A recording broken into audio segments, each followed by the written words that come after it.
efforts. And next, R&D.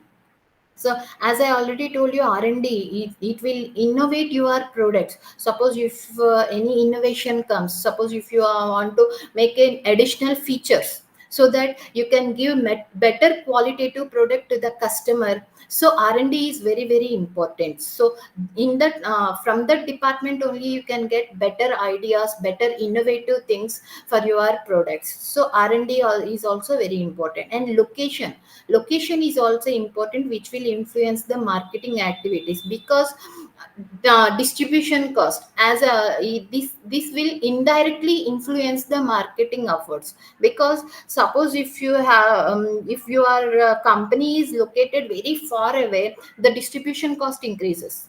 Suppose if distribution cost increases, your price of the product increases. If price of product increases, the customer will not be satisfied with the price. Automatically they will not purchase your product. So that's why, suppose if you want to make a good marketing efforts, location is also very important. So where your business lies. Okay. And next one, macro environment. So macro environment means outside environment, that is not within the organization, that is outside the organization. So in outside the organization we have different types of environments: demographic environment, economical environment, socio-cultural environment, technological environment, political and legal environment, competitive environment. So these are the different types of environments. So first, coming to demographic environment. So what is demographic environment? The word demographic means population, studying about population. So demography is studying about population. So here, why we need to know the population? Because when you are purchasing the product, means you are purchasing that particular product to the customer. Who are the products? Population, right? So that's why you have to study the population of that particular market, because your customer lies in that particular population. So demographic environment means studying about population. Okay. In demographic environment, first we have to study the size of the market and growth rate of population. So size of the market and growth rate of population means, so what type of market it is, what is the size of that particular market. Because I already told you, you have to segment that particular market. That means you have to, suppose in India you have segmented different types of markets. Okay, South India, North India, yeah, like that, Central India. Okay, so like that you just segmented that particular market. Now you have to know the size of that particular market. So in South India we have different states. So Karnataka, AP, Telangana, okay, Kerala. So these type of areas, markets are there. So which type of size of that particular market? Suppose if your target market is only Andhra Pradesh, then what is the size of that particular market, and what is the growth rate of that particular population? Because growth rate is also very very important. So you just see higher population. Suppose you have a higher population, automatically the needs and wants will be greater. Suppose if you have it in that particular AP, suppose you have 8 lakh people, sorry, 8 crore people. So suppose in 8 crore people, the needs and wants of that particular people is also very great. Okay, greater. And resources are very limited. Okay, population is very high, but resources are very low. So raw material cost increases, because raw material comes from the resources. So resources are limited, automatically the raw material cost increases. So raw material cost increases, automatically the production cost increases. So price or cost of that particular product also increases. Okay, so cost of that particular product increases, automatically the price of that particular price of that particular product also increases. That's why, suppose if you have a high population, you can't say that particular market is the target market, because lot of people are there, lot we can make more profits. You can't say like that. Suppose if you have a higher population and lower resources in that particular area, so automatically your production cost increases, your price of that particular cost also increases. That is also one of the disadvantage for marketing activities. And next one, suppose if high population is there, employment also decreases. Low employment, that means government can't give employment to each and everyone, because the population is very high.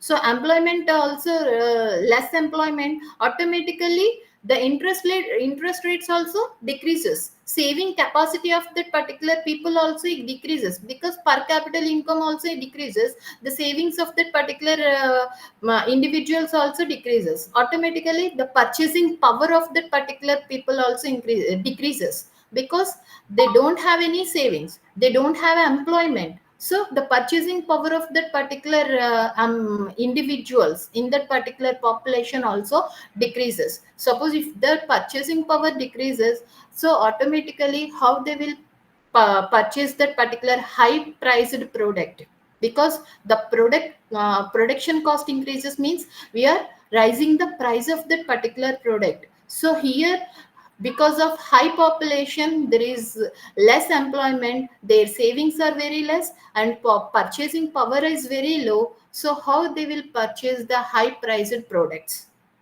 So that's why first we have to study the demographic environment, the size of the market and growth rate of that particular population is also very, very important, so that you can target the correct market. And next one is population shift. So population shift is also very, very important for studying the population. So population shift means how many people are coming from urban area to rural area, or semi urban to rural area, they are urban to metropolitan area, so that we can know the people who are concentrated in a particular place very high. Suppose metropolitan area, the population is very high. Okay, so automatically the population is very high, whether that particular area has the capability of purchasing your product or not, the resources are available or not, we have to again consider all these things. That's why population shift also very, very important. How many people are migrated to that particular place from the rural area to urban area? So what is that particular people's living that means uh, their working style. So suppose if a migrated people are there, so what they are doing for their living, okay, what type of work they are doing, okay, so that determines their purchasing power. So that's why population shift is also very, very important. You have to study the population shift, so that the purchasing power of that particular individuals, you can determine the purchasing power of that particular migrated people. Okay. And next one, population age mix. So why population age mix is also one of the consideration for the marketing environment, because some of the products mainly focus on some age group only. Suppose soft drinks, so you can't give a soft drink to 1 year old child. Okay, so that's why population age mix also very, very important, so that you can better place your product in a targeted markets. That's why when you are studying the population, the age mix of that particular population is also important. Suppose if your product is a cosmetic product, then you will focus target on above 20-year people. So in that particular market, the population in that particular population, what is the age group of that particular people, how many percentage of that particular age group of people are in that particular population, you have to consider all these things. So above 20 to 40 years, or above 20 to 50 years, in that particular 20 to 50 age group people, how many 20 to 50 age group people are in that particular population. So you have to consider all these things, right? So that's why population age mix is also one of the study for the marketing. Okay. And next one, household pattern. So household pattern means whether that particular population mainly focus on traditional type of pattern or nuclear families. Okay, because traditional means the grandparents, grandchildren's parents, all these people combined family is there, so their requirements are different. They the products, okay, they focus on different types of products. And nuclear families, that means only father, mother and children, these type of people, their requirements are different. Okay, so your product, suppose if your product only focuses on nuclear families, then how many in that particular population, how many nuclear families are there? You have to consider that type of thing also. Okay, so that's why. Because suppose take oven, in kitchen appliances oven. So suppose if you are in a traditional family, combined family, the elderly people never agree to use that particular oven. Okay, I'm just telling you, not every in every every family that will happen, I'm just telling you. Because that type of elderly people mainly focus on hard work. They focus on mixers or doing everything their own. They never rely on these particular technologies. So suppose if your product is oven, so you can't target the combined families, you have to target the nuclear family, and that too the women who are working. Okay, so that type of things. So this particular household pattern is also very very important to study the demographic environments. Okay, so this is all about demographic environment. And next one is economic environment. So economic environment is also influence the marketing. Because marketing, as I already told you, marketing mainly is in the society. That means whatever activities we are conducting related to that particular marketing, we are conducting that particular activities in the society. So the economic environment of that particular society also influence the marketing activities of the company. So inflation. So inflation means rise of the prices. Okay, so rise of prices means inflation. Suppose if you have an inflation situation, then automatically the marketing efforts of that particular marketing efforts also influence the in that particular situation. Because price of that particular commodities increases, and the customers doesn't have the money to purchase that particular product. Whatever marketing activities you do in that particular situation, the customer will not purchase your product, right? So inflation, in inflation situation, the this particular marketing activities, you can't say this particular marketing activities that means totally you can succeed with this particular marketing activities.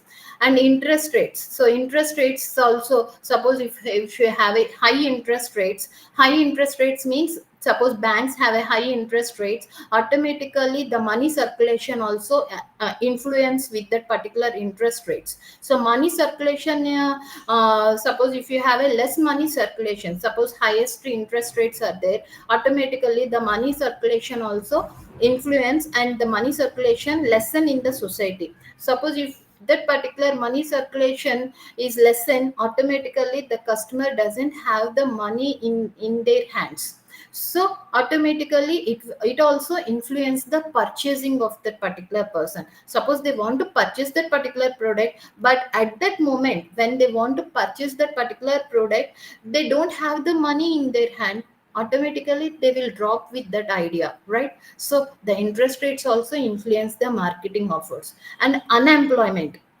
So this societal problem, unemployment also influence the purchasing power of that particular person. So if the unemployment is very high in that particular society, automatically your marketing efforts will be negative. Okay, and next one, customer income. That means the particular person's income also influence. Because suppose high end products, suppose luxury cars, luxury watches, jewelry, these type of things. Okay, suppose if you want to know how many customers are in that particular target market, first you have to know the customer income. Okay, whether he is capable to purchase that particular product, whether he is capable to purchase that particular luxury car. So you have to know the customer income first, right? So, and next one is monetary and physical policies. So monetary and physical policies directly influence the society, because government mainly uses these particular policies to control the economic situation in that particular society. So these particular monetary and physical policies also influence the business production as well as customers also. So this economic environment also influence the marketing directly. And next one is socio-cultural environment. So here socio-cultural environment means the person's socialization, social behavior, their culture, their lifestyle, so their beliefs, their family, their backgrounds. So these particular social cultural environment also influence the market, because suppose if you because non-veg, suppose take non-veg marketing, because nowadays this particular meat is also packed. That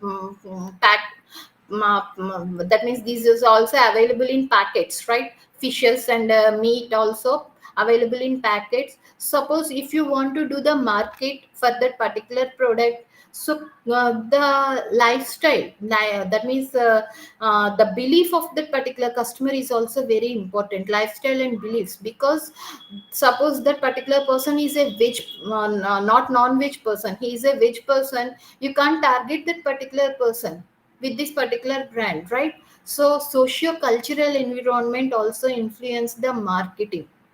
So lifestyle, so for cosmetic products, okay, so for fashion industries, this lifestyle is very very important, that means luxury products. So this type of lifestyle, so whether this particular products is suitable to that particular person or not, you have to study that particular thing first. So lifestyle also influence the marketing activities. And personality, uh, people who are very smooth, sensitive, that type of persons will not go for hard type of products, okay. So personality of that particular persons also influence how they are behaving, how, what is their personality, how they are appearing outer side, okay. So this is also very important. And their perceptions, so how they are seeing the outer world, what is their imagining, that means seeing the reality, the way they are seeing the reality, that is also perception. So whether it is a positive perception towards your product, then the marketing efforts will be positive. Suppose the customer has a negative perception towards your marketing efforts, automatically you can't sell that particular product in the marketplace. So perception, so how they are seeing your product, okay, in that particular society, okay, that is also very important. And their beliefs and learning, how they are learning, that means with the suppose any product information, how they are learning that particular thing. Suppose technical products are there, so without knowing a basic information, without having a basic information about that particular platform, suppose take Microsoft products or anything, okay, without having a basic information about that particular software, we can't understand that particular advertisement marketing efforts, right? So learning, the ability of learning is very important to sell that type of products to the customers. Customer learning capacity is very very important, okay. So that's why learning also influence some type of products to market in that particular custom in that particular marketplace. And attitudes, so their attitude towards your product, whether that is positive attitude, negative attitude, neutral, okay, it will also influence the marketing efforts of the company. And the family, so as I already told you, combined family, nuclear family, any type of family, each and every member of that particular family plays some roles, okay.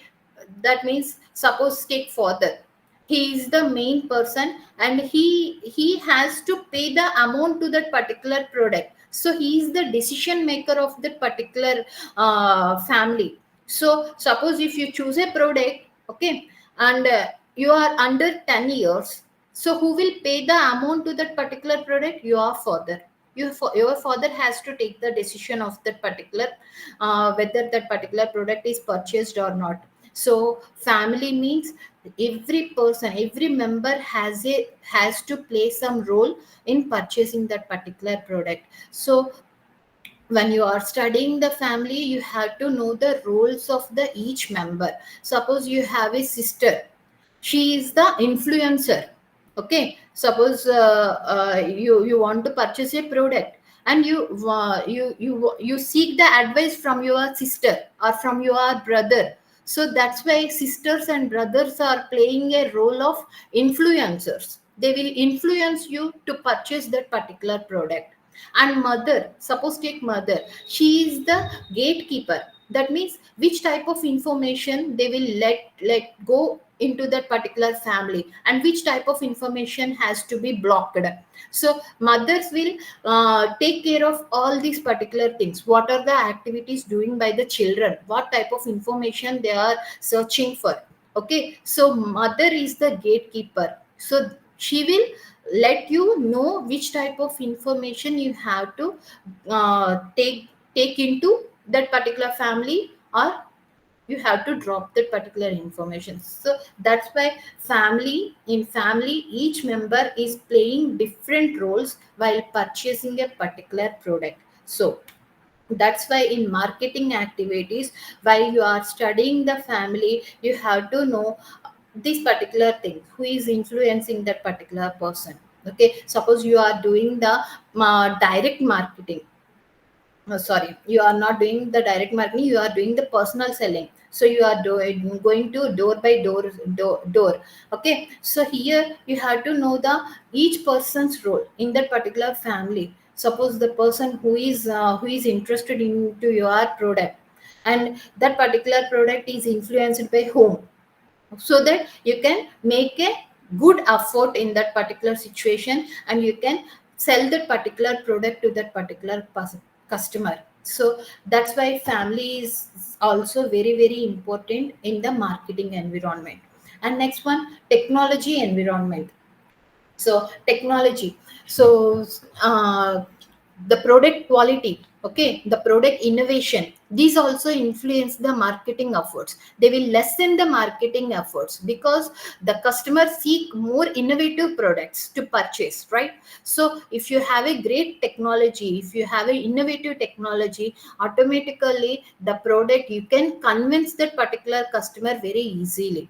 So that's why technological environment, if you have a sophisticated technology, you can make very less efforts to compromise, convince that particular customers. So in technological environment we have three subtopics. Pace of the technological change. So pace of the technological change means, suppose your company is using one of the technology for that particular products, to manufacture that particular products or to design that particular products. Okay, so automatically another technology is entered into that particular marketplace. So what is the pace of that particular technology change? You have to consider that particular time period. Okay, suppose today you purchased a new technology to design your product. Automatically within 1 month, again another new technology entered into the marketplace. That means your investment, you will lose your investment, right? So automatically it will be burdened, and your marketing budget will be increases. That will not give you profits, right? So that's why pace of the technological change is very important. Before knowing, that means before purchasing a technology for your product or for your business, first you have to know either any updates are there in that particular technology. Is there any technology enter in a near future? Okay, is that particular investment, whatever we are making on that particular present technology, will go waste? So you have to consider all these things. Okay, so that you can curb the cost. Okay, you can make the better choices. And next one, research and development. So research and development, this department mainly focuses on inventions and all these things. Okay, so that's why in technological environment, research and development is also very very important for your company's betterment. And next one, increased regulations. So increased regulations means, suppose if you are importing a technology, what are the regulations? Okay, so suppose you are using a Japanese technology, so you are importing that particular technology to Indian business. What are the regulations? What are the government regulations for importing that type of technologies? That also influence your marketing efforts, because if you can't that means the regulations, suppose if you have a strict regulations, you can't import that particular technology to the country, so automatically you have to drop to that particular thing, right? So that's why increased regulations also negatively impact the marketing activities. And next one, political and legal environment. So political and legal environment, as we already discussed. Okay, so political government. So government is mainly focuses on society's well-being. Okay, it will control the that means society. Government will control the society, regulate that particular activities, everything. So political environment in that particular country or in that particular marketplace also influence the marketing activities or doing the business in that particular marketplace. So legal, political and legal both, because legal is also because politicians, political parties or government is the main person to amend the activity acts, to amend the legal environment, to change the legal environment. That way political and legal environment both are very very important. Suppose political environment, suppose this particular political environment is not suitable to that particular business, automatically you can't market your products in that particular marketplace. So politics and legal environment is important. And competitive environment, competitive environment means, suppose in that particular target market, who are the competitors of your business. Okay, so competition is also very important. In that particular competition, what stage you are in, what number you are in, how many people already entered in that particular marketplace, and how many are already leaders in that particular marketplace. Okay, what is the share of the market of your competitors? Suppose if you enter into that particular marketplace, what is your what can be your market share, because already competitors are existed. So what is their market share and what is your market share, how much competition you can bear? So this particular competition environment, so suppose if you want to know the competitive environment, first you have to do the SWOT analysis. So what is SWOT? SWOT means strengths, weaknesses, opportunities and threats. So strengths and weaknesses comes from internal environment. So that means within the organization, whatever activities, whatever plans, whatever strategies, whatever decisions you are taking, or whatever technology you are implementing, so these are the strengths and weaknesses of your business. And next one, opportunities and threats. So these opportunities and threats comes from external environment, that means outside environment. Because suppose if the government has taken a that means it has implemented a act which is favorable to your business, then it will be an opportunity to your business and opportunity to your marketing. Suppose that act is that means that is not positive towards your business, that act is threatening to your business. That's why SWOT analysis. So opportunities and threats comes from external environment. So if you do the SWOT analysis, automatically you can know what are the strengths and weaknesses of your company and opportunities and threats of your company. Automatically you have to do the SWOT analysis of your competitors also. This can be done through the marketing intelligence. Okay, so through the marketing intelligence, you can conduct the SWOT analysis of your um, competitors also. So if you compare this all these two reports, then only you can know what are the strengths of your business and what are the strengths of your competitors in that particular marketplace, and what is the weaknesses of yours and what are the weaknesses of your competitors in that marketplace, whether you can make the competitors weakness your strength. Okay, so these type of marketing strategies, you can prepare this type of marketing strategies to the competitive environment. So for doing all these things, first you have to study the competitive environments. For that you have to do the SWOT analysis. Okay, this is all about marketing environment. And next topic is market segmentation. So before going to market segmentation, first you have to know what is segmentation. Segmentation is nothing but a division, small portion of the particular large thing. That means it is a part of the large population or large size. Okay, so in marketing segmentation, it is a process of dividing the market of potential customers into smaller or more defined segments on the basis of certain shared characteristics like demographics, interests, needs, or location. That means you are dividing the market into or marketing customers into small groups. Okay, that too defined segment. That means you have to make that particular small groups based on some characteristics. Okay, so that particular small group must be homogeneous character. Homogeneous character means whatever small group exists in that particular thing, in that particular market, that particular small group must contain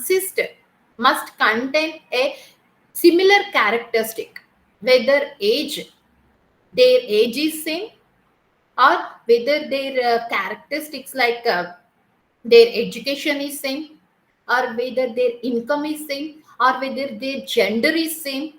Okay, so that means based on some characters we have to divide the market into small groups. That is nothing but market segmentation.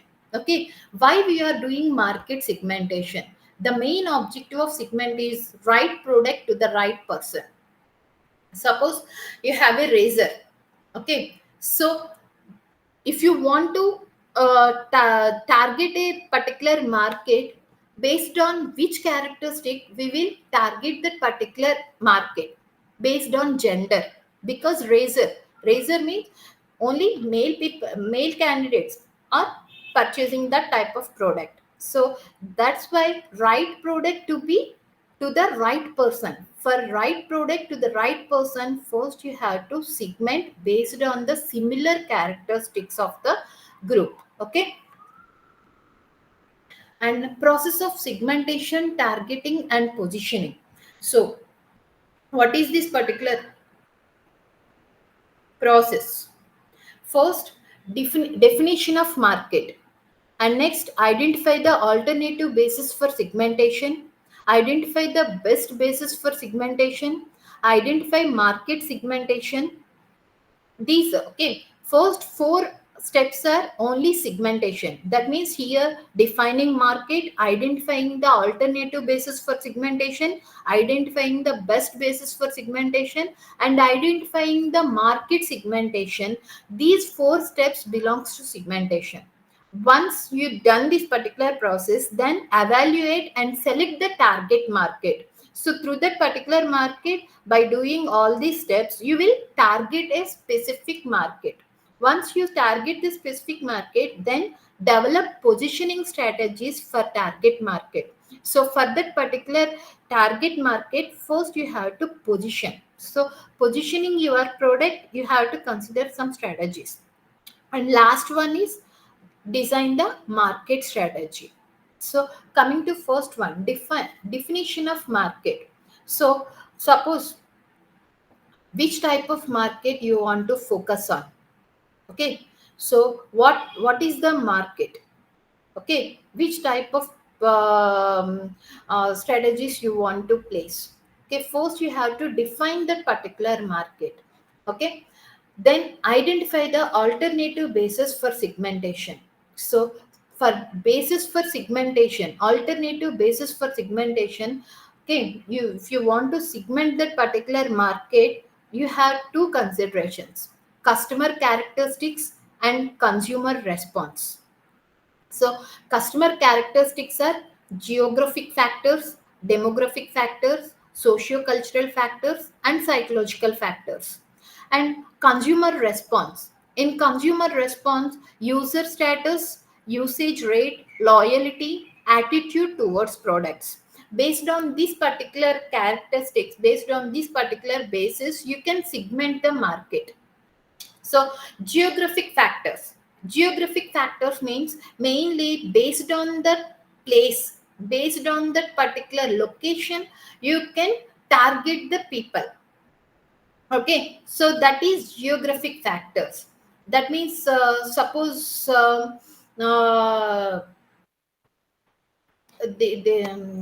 what we say, woolen clothes. Okay, so woolen clothes mainly geographic factors, mainly you focus on geographic factors because western countries like US, UK. Okay, UK, it is very cold country. Mainly this type of products very very demand all the days of the year, all the 365 days. This type of products are demand in that particular countries. So this, suppose if that type of products, you have to concentrate on geographic factors. Okay, and demographic factors. So demographic factors means, as I already told you, age, gender, income, okay, your education. These type of considerations comes under demographic factors. Okay, so razor, if razor you want to target that particular product in that market, you can consider the gender. Okay, cosmetic products, you can consider the age.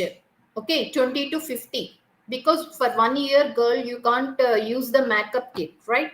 So like that, for some type of products you are using demographic factors for targeting the market. Okay, and next, socio-cultural factors. So socio-cultural factors means, as in environment, marketing environment, we already discussed perception, attitude, lifestyle, personality of that particular person. Okay, so these type of things. Okay, suppose suit. Okay, so corporate people, mainly business people or corporate people will purchase this type of suits. Okay, so that means personality of that particular person, profession of that particular person, that will influence that particular product to market that particular product in the marketplace. Okay, next, psychological factors. Psychological factors means your way of thinking.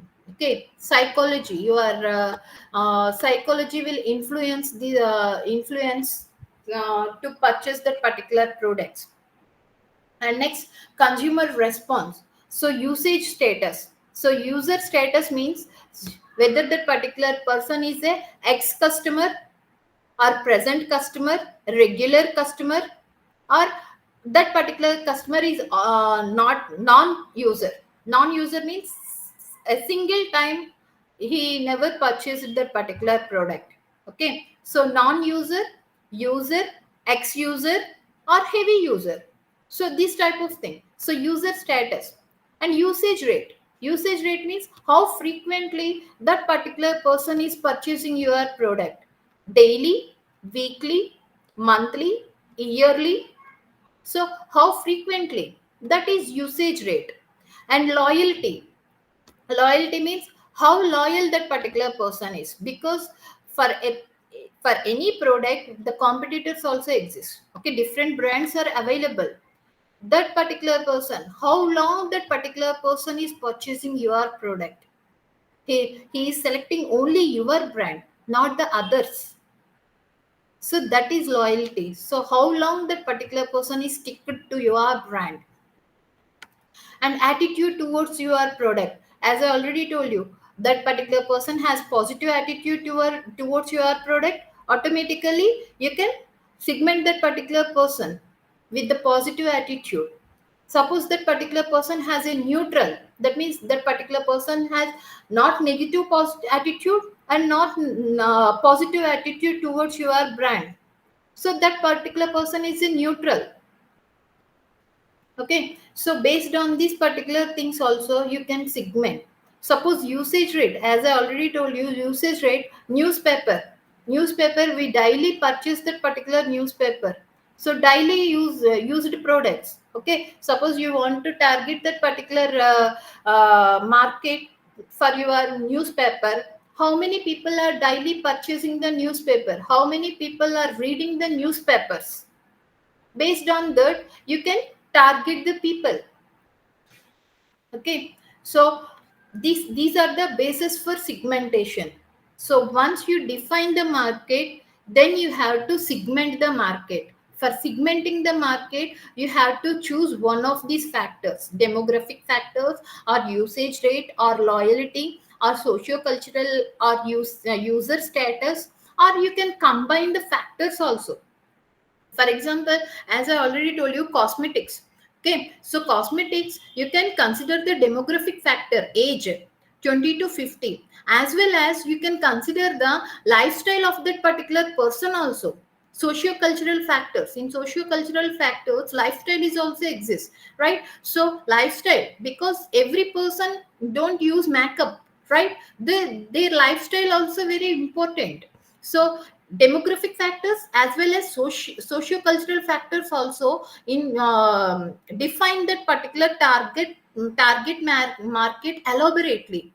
So suppose if you want to target the market, you no need to go for a single characteristic. You can combine the characteristics so that you can target the correct marketplace.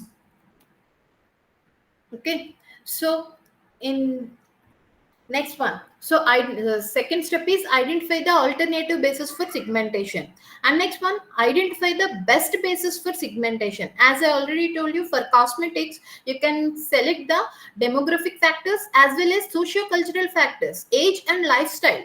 So best basis for segmentation. Once you selected the best basis for segmentation, then you can go for identify market segmentation.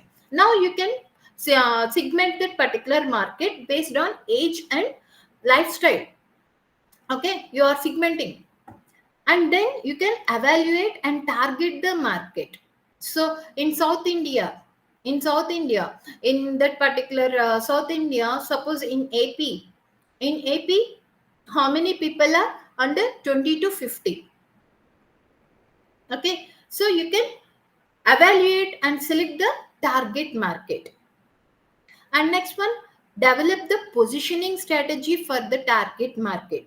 Positioning strategy is very, very important because that means you segmented the target market, but positioning your product in the mind of that particular customer is very, very important. So positioning is nothing but how you are placing your product in the customer mind. For example, take milk powder. Okay, so Horlicks is milk product, but their advertisement, if you see their advertisement, how they are positioning their product, like it's a growth. Okay, that means somewhat it is growth related. That means medical related product. Okay, suppose if you use a Horlicks, automatically the child growth will be very efficient. Okay, it will be very easy. Okay, suppose take that means Complan energy. Okay, suppose if you use Complan, you will get energy. But what are the particular products? The main purpose of that particular products is they are milk products. But how they are positioning their product in the customer mind, it is very important. Okay, so different companies are using different strategies, different positioning strategies to place their product in the customer mind. So Horlicks is using as another strategy, positioning strategy. They are milk products, but they are positioning their product as a health supplement. But here, boost boost is using another positioning strategy. They are using as an energy drink. Okay, so positioning strategies is also important to target your, that means to place your brand in the minds of the target customers. And last one, design the market strategy. Once you know the positioning strategy, then you have to go for marketing strategy. That means how you can market that particular product. That means through the advertisement, or through sales promotion, or you want to go for personal selling, or which type of strategy you want to apply, so that that particular target market can influence and purchase your products. So this is all about process of segmentation, targeting, and positioning. And last one is consumer buying decision process. So what is consumer behavior? Because consumer behavior influence the buying decision of that particular consumer. That's why studying consumer behavior is also very important. So how they are behaving while purchasing your product. Okay, so suppose if you are entering into that particular mall. Okay, so by observing how that particular person is acting in that particular place, you can say that particular product will purchase that particular product or not. That, so consumer behavior will explain you whether that particular product is uh, taken by that particular customer or not. So consumer decision, buying decision mainly concentrate on consumer behavior. Okay, so consumer behavior is the study of how individual made decisions to spend their available resources. So on consumption related items. So consumption related items, so whatever product you are purchasing, you will consume that particular product, right? So consumption related products, when you are purchasing the consumption related products, how you will spend, okay, your available resources. So what are the available resources? Time, money, efforts. Okay, when you enter into the mall, you are spending some time, right? And when you are purchasing that particular product, that means you are giving some money, and all these things you are making some efforts. So your resources in that particular time, in that particular situation, is time, money, and efforts. How these particular individuals are taking the decision by spending all these things, time, money, efforts, on consumption related items. So whether I have to purchase that particular item or not. So if you want to make that particular decision, you have to spend these particular resources properly. Okay, so that particular study is nothing but consumer behavior. Okay, so here we will study this particular figure will explain you the consumer buying decision process. So whether that particular, suppose if you want to buy a particular product, so what are the steps, what are the procedure you will follow as a consumer, you will follow.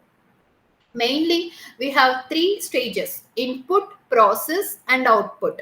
In input, okay, we are mainly focused on external influences. That means firms marketing efforts, socio cultural environment. That means suppose if you want to purchase a washing machine. Okay, so buying process, how you will take the decision which type of brand or which type of washing machine you will purchase.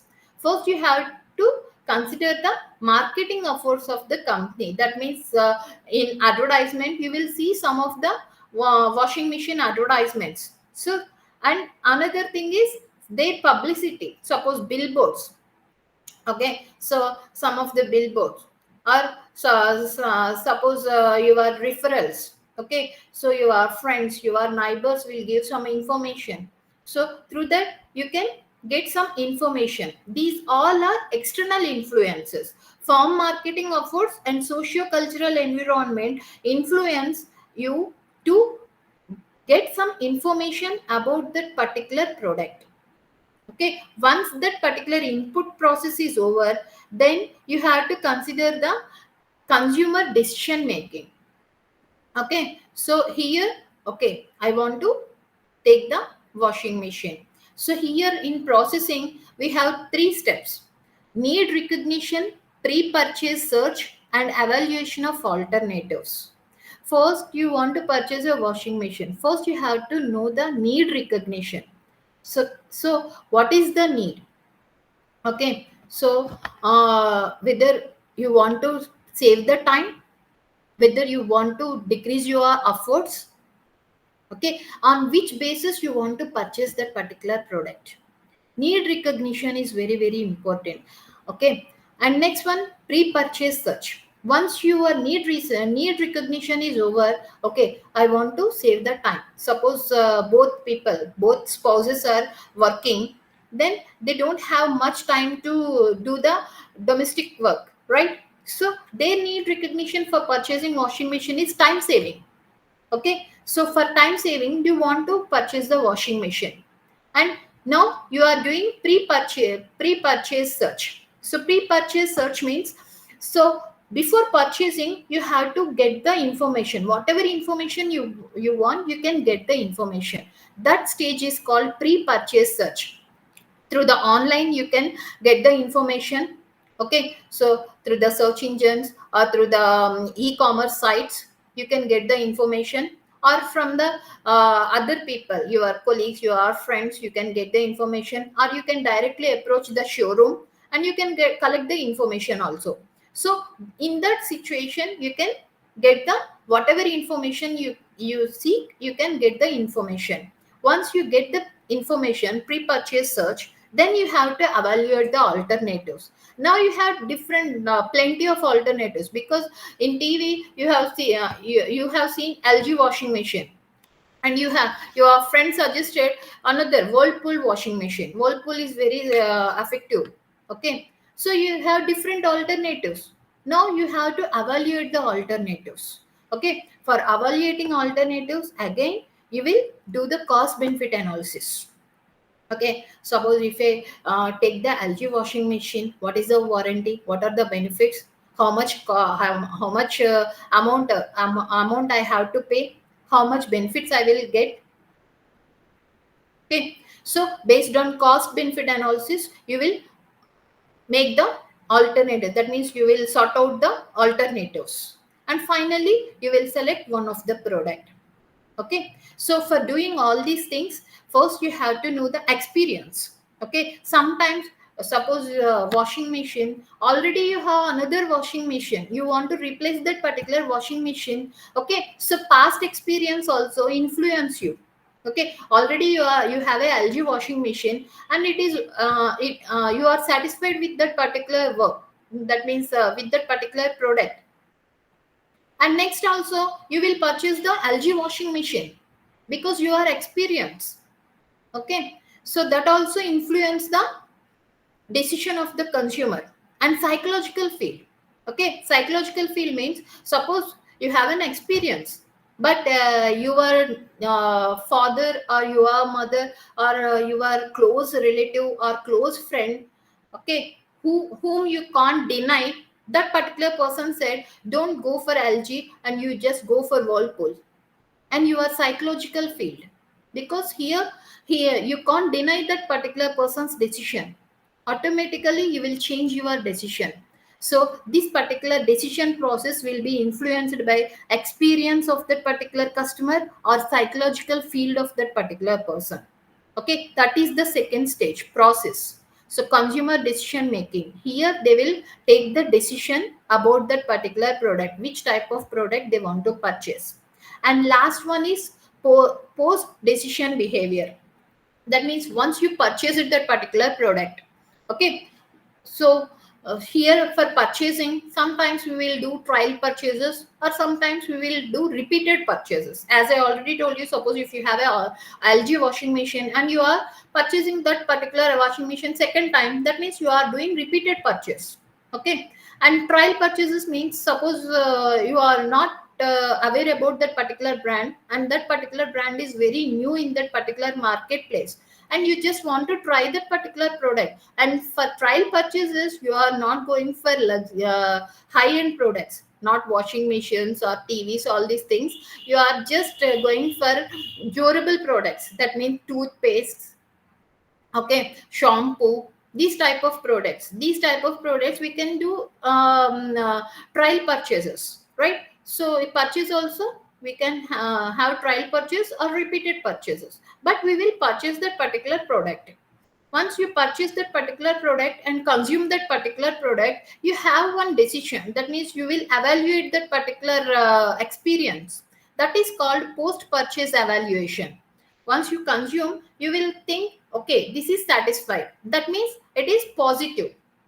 And you are not satisfied, that means that particular product is not satisfied your need, that means it is a negative post purchase behavior. Suppose you are neutral, that means you can't say it is satisfied your need, or you can't say it is not satisfactory also. So you are neutral. So post purchase evaluation also, we have three stages: positive, negative, and neutral. Always positive means that particular person will become repeated customer and loyal customer towards your brand. Suppose that particular person has a post purchase behavior, positive behavior, that will become a loyal customer towards your brand. Suppose post purchase behavior is negative, then that particular consumer never become your customer again, you will lose your customer. And neutral means that particular customer is neutral, that means suppose if you make more marketing efforts and you can convince that particular person for next time, automatically that particular person can purchase your product in the future. Okay, so that is the output of the consumer buying behavior. Okay, and this again influence the experience of that particular product. As in second stage process we have experience, this particular post purchase evaluation, this particular behavior, whether positive, negative, or neutral, that will influence your experience. Okay, so this is about consumer buying decision process. So this is the end of unit 1 and unit 2. In unit 2, we mainly discuss about product. Okay, so product decisions, price related decisions, branding and packaging. Okay, so these type of things are mainly discussed in second unit. So coming to product. So product is nothing but it is a combination of components. Okay, that means we have different components. Okay, that particular components are combined, then only you can make the final product. So product is nothing but a combination of uh, features. Okay, next product classification. We can classify the product into goods and services, because services also comes under product. That's why goods and services both comes under product. Okay, so in goods we again divided into consumer goods and industrial goods. So consumer goods are mainly durable goods, non durable goods, and perishable goods. Industrial goods are spare parts, capital goods, and services and fuels. Okay, and services, we have people based services and equipment based services. First coming we will discuss about goods. Okay, so consumer goods and industrial goods. Consumer goods, these particular goods are mainly for consumer use, these are not meant for business use. Okay, whether you purchase that particular product to utilize for your own, okay, not for business purpose, that type of goods are called consumer goods. Okay, so in that particular consumer goods we have durable goods, non durable goods, and perishable goods. Okay, so durable goods means this particular durable goods has a long time period. Okay, so washing machine, suppose if you purchase a washing machine, you can use that particular washing machine at least for 5 years. Okay, okay, TV, okay, bed set, furniture. Okay, so these are the durable goods, for long period you can utilize that particular products. And non durable goods, Non-durable goods means you can't purchase this particular products for a long period. Okay, for short period you can use this type of goods. Okay, that means lifespan of this particular products is month, not years, month, days. Okay, so that type of products are called non-durable goods. That means paste, newspapers. Okay, so these type of goods are non-durable goods. Soaps, shampoos. Okay, so these are non-durable goods because suppose take toothpaste.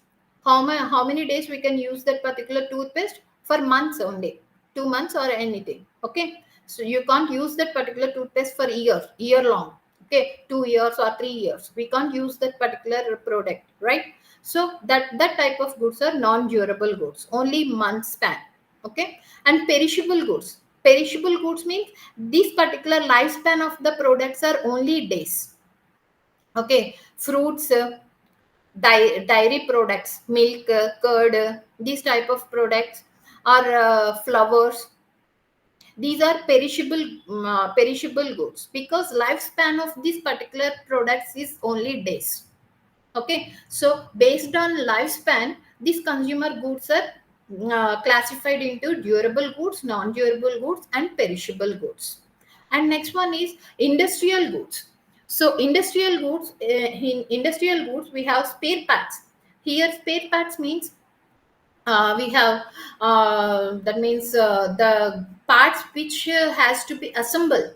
Okay, so these particular goods are used for business purpose. Industrial goods means mainly these goods are used for business purpose. You are not using for personal purpose, you are using for business purpose. That's why these goods are called industrial goods. And in these particular things, spare parts, capital goods, and services and fuels. Spare parts, so spare parts means nuts and bolts. Okay, so these type of things, these type of spare parts. Okay, batteries, these all comes under spare parts. And capital goods. Capital goods means lifts, elevators. Okay, so these type of goods comes under capital goods. And in this particular manufacturing, these are the supplementary for production. These all goods are supplementary for production. And services and fuels, these are also supplementary for production. Okay, so services and fuels means service centers.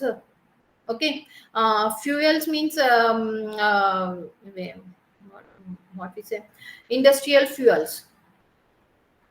Okay, so these type of comes under industrial goods. Okay, these are mainly used in industries, companies, for business purpose. And services, in services services are classified into two parts: people and equipment based. People based services means hotels, hospitals, doctors. Okay, so these are the people based services. Equipment based services. Equipment based services means medical laboratories. Okay, or ATM centers. So the services provided by the equipments, not the men, right? So that type of services are called equipment based services.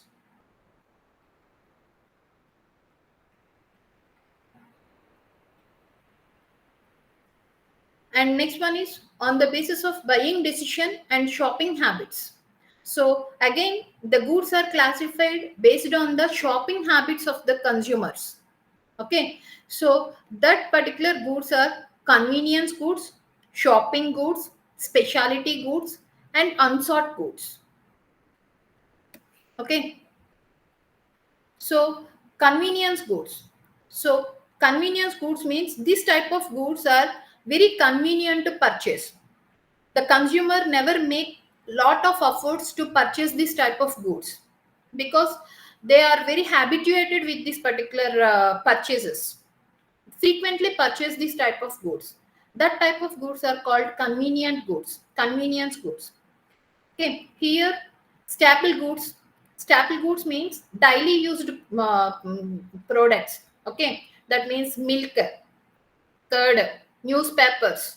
Okay, we don't make a lot of efforts to purchase this type of products because we are already habituated with that particular brand or with that particular product. Okay, we don't make much efforts to purchase this type of products. Okay, so these are staple goods. And impulse goods, impulse goods means, here also we don't make any efforts to purchase the goods, but here we don't have any plan to purchase that particular goods before. You just went to shopping mall and one of the product is very attractive and you want to purchase that particular product. You don't have any plan to purchase that particular product beforehand. Okay, so you don't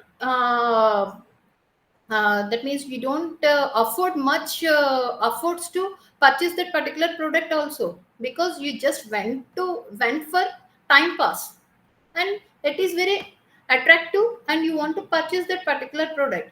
You never made any efforts. So that's why these type of goods are impulsive goods.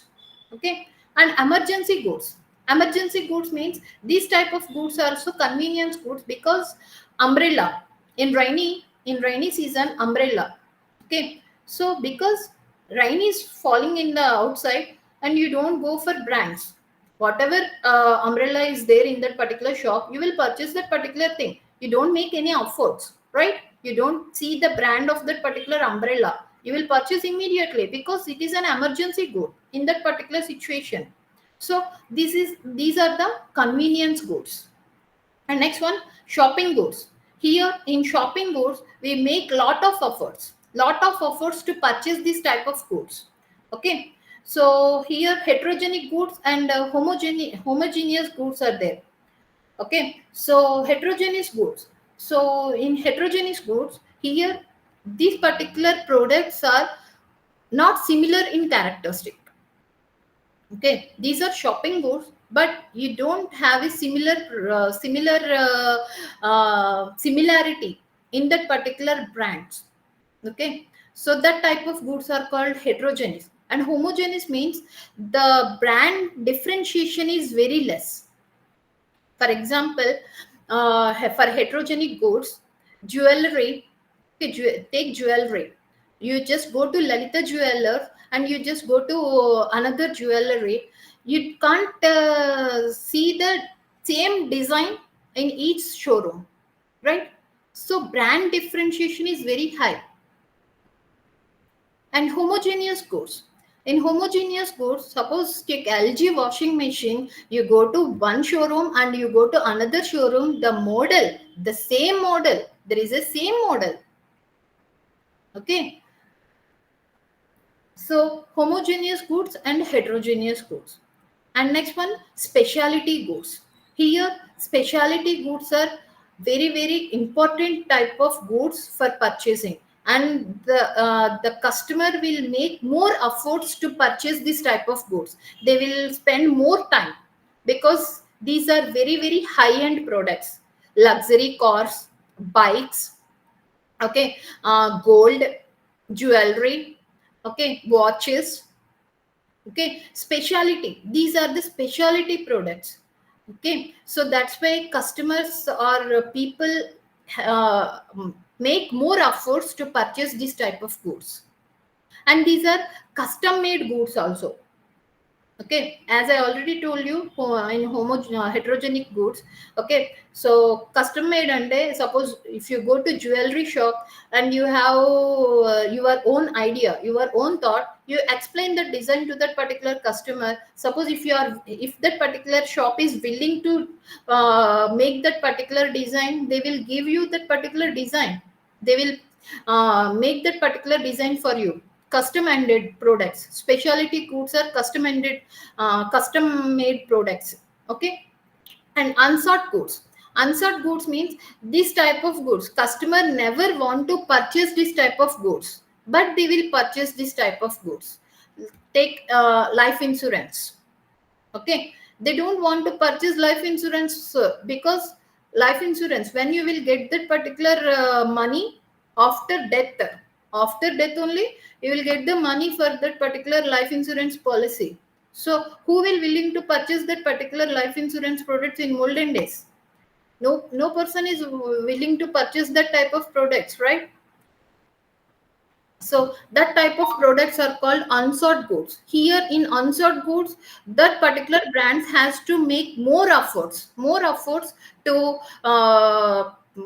target the customers and purchase the particular products by the customers, because customer is not willing to purchase that particular product. So the company has to come to the customer and convince the customer to purchase that type of products. That type of products are called unsought goods. And this is the end of the section, today's section. And thanks for your patience listening. We'll meet in the next section. Thank you.